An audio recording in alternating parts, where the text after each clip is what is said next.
Hey everyone, so I'm going to show you my favorite website, and it is Olive Garden. I love Olive Garden because it's unlimited pasta, unlimited breadsticks, which are amazing, and it's the best place to eat, especially for date night, especially when in Pittsburgh. It's like right next to a movie theater, so get Olive Garden, sneak in the movie theater.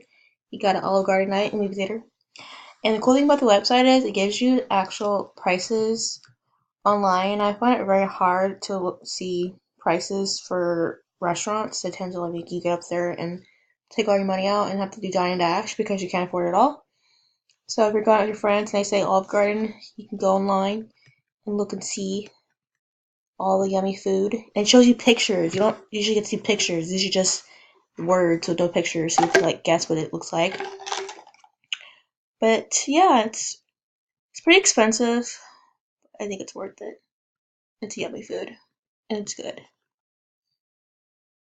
And yeah, and also it gives you specials as well.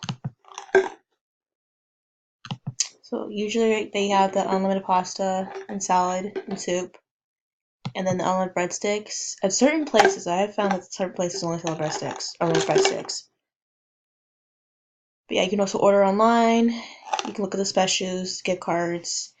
You can get offers. I think if you sign up, you can get a free appetizer. So yeah, that's my favorite restaurant.